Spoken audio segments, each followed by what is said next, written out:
Gears 5 est un jeu d'action sorti le 6 septembre 2019 sur Xbox One et PC, et dernier représentant d'une licence dont vous avez probablement entendu parler au moins une fois. Et si c'est pas le cas, sachez qu'il y a des sulfateuses tronçonneuses qui permettent de découper les gens avec qui vous êtes pas d'accord, et ça c'est vachement cool. Mais c'est surtout la licence qui a largement popularisé un style de TPS, mettant l'accent sur l'utilisation des différents couverts lors des nombreux affrontements qui rythmeront votre épopée. Une épopée qui se déroule sur une terre alternative nommée Serra, 25 ans après la guerre meurtrière contre les Locustes ayant mené l'humanité au bord de l'extinction. Mais alors qu'on pensait la menace Locuste définitivement écartée, les petits coquins ont décidé de revenir nous faire un nouveau coucou, en étant cette fois plus rapide, plus costaud et surtout plus méchant que jamais. Bon ok, ça fleure bon la série B dit comme ça, mais ça suffit pour proposer à chaque opus des campagnes aussi intenses que spectaculaires, qui ont su ravir tous les amateurs de gunfight bien vénères. Et derrière ce 5e épisode qui nous intéresse aujourd'hui, le studio The Coalition et Rod Ferguson.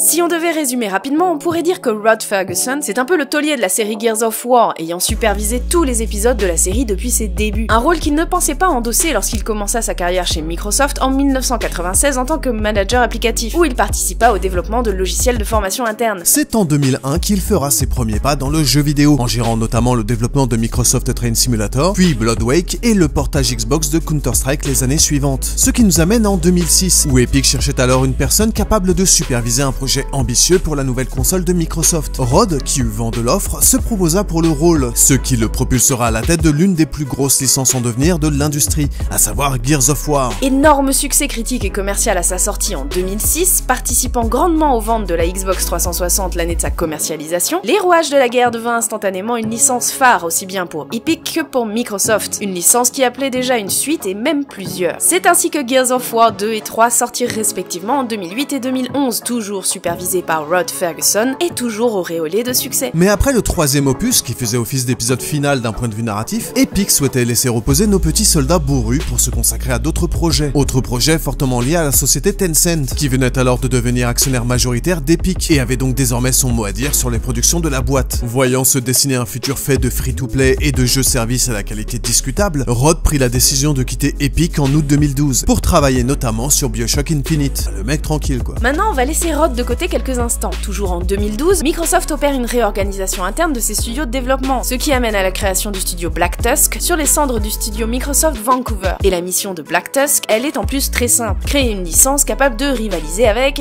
Halo.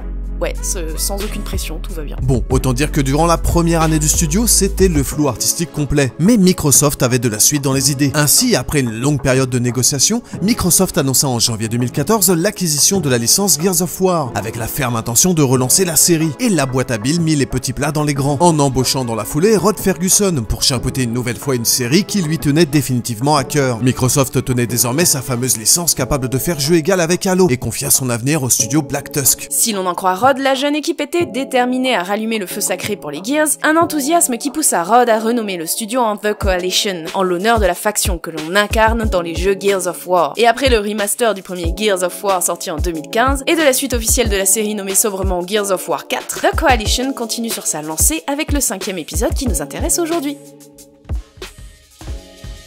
En réanimant la série, l'objectif avoué de The Coalition était double. Il fallait à la fois rassurer les fans de la première heure, qui étaient restés sur leur faim depuis Gears of War 3, tout en modernisant la formule initiale pour les nouveaux arrivants. Et avec Gears of War 4, l'équipe a donc proposé une campagne dont la construction était très proche de la première trilogie, avec une progression linéaire au rythme soutenu, des affrontements nerveux et une mise en scène qui en mettait plein les miettes, et du découpage de Locust bien sûr. Ce fut également l'occasion d'amorcer le prochain arc narratif en introduisant de nouveaux protagonistes principaux, dont le fils de Marcus Phoenix, héros des premiers Gears of War, ainsi que la prochaine menace venue encore une fois des profondeurs. Bref, si le 4e épisode était assez classique dans sa proposition, il posait les fondations nécessaires pour redonner un nouveau souffle à la série. Et pour Rod et The Coalition, cela signifiait aussi bien revoir la narration que le déroulement même de la campagne du prochain Gears. Pour le scénario, l'expérience de Rod lors de la réalisation de BioShock Infinite l'a énormément influencé, car là où les premiers Gears of War faisaient passer le gameplay avant l'histoire, People Can Fly, les petits gars derrière BioShock, avaient la philosophie plutôt inverse. Cette fois, The Coalition voulait donc apporter un peu plus de nuances confiance dans le scénario et le développement des personnages comparé aux précédents opus, tout en préservant bien sûr la légèreté de ton caractéristique de la série, car on peut pas non plus se prendre trop au sérieux avec des héros qui ont 2 fois la carrure d'un catcheur pro et qui découpent des monstres avec une mitrailleuse tronçonneuse de l'espace, et ça c'est Rod qui le dit. Pour la campagne nouvelle génération, l'équipe de The Coalition admet volontiers l'influence du dernier God of War qu'ils avaient tout simplement adoré, en particulier pour la façon d'ouvrir le terrain de jeu façon open world dans une série qui était traditionnellement linéaire dans sa progression. L'équipe souhaitait donc sortir du schéma tunnel-arène-tunnel et proposer des environnements plus ouverts et une petite dose d'exploration qui ferait plus sens scénaristiquement parlant.